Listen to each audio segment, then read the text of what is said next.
राख हौसला और मंजर भी आएगा, प्यासे के पास चलकर समुंदर भी आएगा। यूं थक कर न बैठे मंजिल के मुसाफिर, मंजिल भी मिलेगी और मिलने का मजा भी आएगा। नमस्कार दोस्तों, मैं अनुराग ओझा में मौजूद हूं भी गोंडा में। साहब, एक खबर मैं आपको बताने जा रहा हूं जो सोशल मीडिया पर वायरल हो रही है। नाम है विनेश फोगाट। साहब, नाम तो आपने सुना होगा, महिला पहलवान। उस महिला ने विश्व स्तरीय पर भारत का नाम दोबारा रोशन किया है।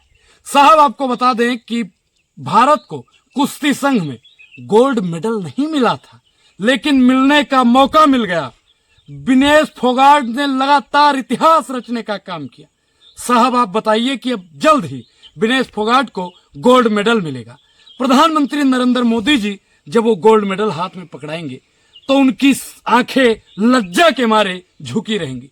साहब, आपके मन में एक ख्याल जरूर आया होगा कि उनकी आंखें लज्जा के मारे झुकी क्यों होंगी। साहब, मैं आपको वो भी बताऊंगा।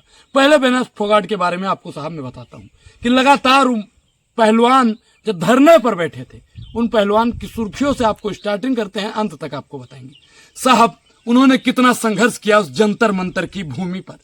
आपने साहब देखा होगा कि जंतर मंतर पर मैं भी मौजूद था। आपने नहीं देखा होगा तो आप पुरानी वीडियो हमारी देख सकते हैं, काफी वीडियो है। और ये तस्वीर आप देख रहे हैं कि मैं विनेश फोगाट से मिला भी था उस दरमियान। उस समय भी मेरे ऊपर FIR हुआ था। खैर, वो कृत्य दूसरा है। लेकिन आज की अगर बात की जाए, विनेश फोगाट ने, बजरंग पुनिया ने, काफी पहलवानों ने अपना जो पद्म भूषण उनको मिला था, जो उनको पुरस्कार मिला था, उस पुरस्कार को प्रधानमंत्री आवास के सामने रखने का काम किया था। बाद में उन्होंने अपना पुरस्कार वापस भी लिया था। लेकिन अब उनको इतिहास रचने का मौका मिला है। साहब, आपको बता दें कि कुश्ती संघ में ये हमारे देश की पहली महिला है, विनेश फोगाट जी, जो देश का नाम रचने जा रही हैं, देश में इतिहास रचने जा रही हैं और भारत में इतिहास रचने जा रही हैं। साहब, कुश्ती संघ का नाम लिया होगा तो आपके मन में एक नाम आया होगा। वो नाम जो आपके मन में आया है, कमेंट में जरूर बताइएगा। आज देश की महिलाएं हमारी कहां से कहां जा रही हैं। जब महिलाओं के साथ में गलत हुआ तो वर्तमान सरकार साहब चुप्पी साध के बैठी थी। विनेश फोगाट, बजरंग पुनिया, कई ऐसे पहलवान जो धरने पर बैठे थे, जंतर मंतर पर बैठे थे, लेकिन वर्तमान प्रधानमंत्री नरेंद्र मोदी जी बोल नहीं रहे थे। उस समय वो लगातार मन की बात कर रहे थे, लेकिन पहलवानों की बात उन्होंने नहीं की। उस समय हमारी महिला बाल विकास मंत्री थी स्मृति ईरानी जी। खैर, अब तो उनका मंत्रालय भी छीना गया। उनके मुंह से साहब एक शब्द नहीं फूटे थे। क्या प्रधानमंत्री नरेंद्र मोदी जी, जब विनेश फोगाट जी को पुरस्कार मिलेगा, जब गोल्ड मेडल मिलेगा, जब प्रधानमंत्री नरेंद्र मोदी जी उनसे नजर से नजर मिलाएंगे, तो क्या वाकई में नजर से नजर मिला पाएंगे? साहब, नहीं। देश में महिलाएं इतिहास रचती हैं तो छाती चौड़ी हो जाती है। लेकिन वर्तमान सरकार की नाकामयाबी देखिए कि उस बंदे पर FIR भी दर्ज नहीं होता है। जब सुप्रीम कोर्ट का आदेश आता है तब माननीय नेताजी पर कार्रवाई होती है। क्या वाकई में साहब देश की शासन और प्रशासन वाकई में कठपुतली है? ये सोचना बेहद जरूरी है। लेकिन अब विनेश फोगाट जी लगातार प्रदर्शनी कर रही हैं, लगातार जीत रही हैं। हमारा देश फाइनल पे पहुंच चुका है और जल्द ही मैं ईश्वर से प्रार्थना करता हूं और आप लोग भी प्रार्थना कीजिए कि विनेश फोगाट जी गोल्ड मेडल लेकर आए और प्रधानमंत्री नरेंद्र मोदी जी अपनी झुकी नजरों से गोल्ड मेडल पहने। साहब, जब मीडिया का बंधु खड़ा होगा, वही मीडिया का बंधु जो उस समय सुर्खियों में नहीं लाता था, पूरी बातचीत नहीं बताता था, वही मीडिया का जब लोग सुर्खियों में दिखाएगा, वही मीडिया का लोग जब विनेश फोगाट जी के समर्थन में कसीदा पढ़ेगा, तो क्या वो उनके मुंह से जुबान निकलेगी? क्या वही मीडिया जो विनेश फोगाट, बजरंग पुनिया और उनके पूरे साथी संगति को बोल रहा था, क्या वाकई में उन बातों से अब इनकी जो बात निकलेगी, क्या वो लज्जा भरी होगी? क्या ये अपनी गलती पर पछतावा करेंगे? ये सब जानना साहब बेहद ही जरूरी है।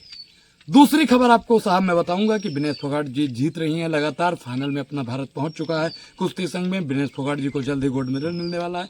देश में महंगाई पर अब बात की जाए, महिला अपराध पर बात की जाए, बेरोजगारी पर बात की जाए, भ्रष्टाचार पर बात की जाए, क्योंकि बात करना साहब बहुत ही जरूरी है। वर्तमान सरकार को न महंगाई से मतलब है, न बेरोजगारी से मतलब है, न भ्रष्टाचार से मतलब है, न बढ़ रहे अपराध से मतलब है। साहब अपराध के मामले में देखा जाए तो यूपी, उत्तर प्रदेश, जहां पे योगी आदित्यनाथ जी का राज चल रहा है और राम राज्य की बात चल रही है। महिला अपराध के मामले में देखा जाए तो 2022-23 की रिपोर्ट उत्तर प्रदेश को नंबर 1 पर लाकर खड़ी करती है। ये भी एक लज्जा भरी बात है। अयोध्या में जो कृत्य हुआ, आपने साहब हमारी पहली वीडियो में देखा होगा, मैंने तमाम नेताओं का नाम लिया। जो कृत्य हुआ मैं उसकी घोर निंदा करता हूं। क्या वाकई में जो मोइन खान हैं, अपराधी हैं, उनकी जांच साहब होना बेहद ही जरूरी है।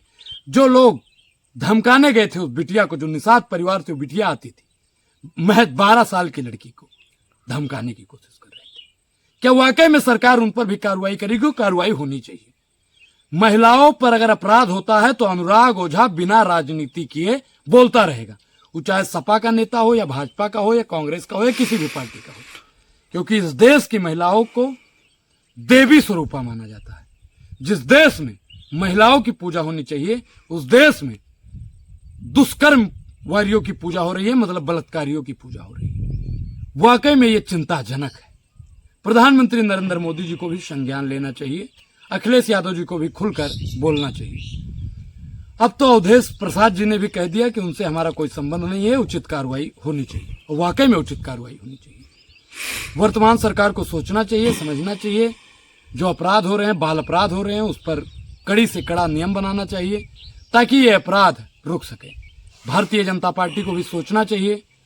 और विनेश फोगाट जी की आखिरी बात मैं बताऊंगा कि विनेश फोगाट जी जीत रही हैं और जल्द में ही वो गोल्ड मेडल लेकर आएंगी। कुश्ती संघ में गोल्ड मेडल भारत की कोई महिला अभी नहीं लाई है।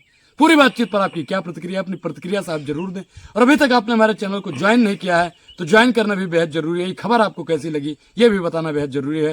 हंसते रहिए, मुस्कुराते रहिए, देखते रहिए क्रांतिकारी। जय भीम।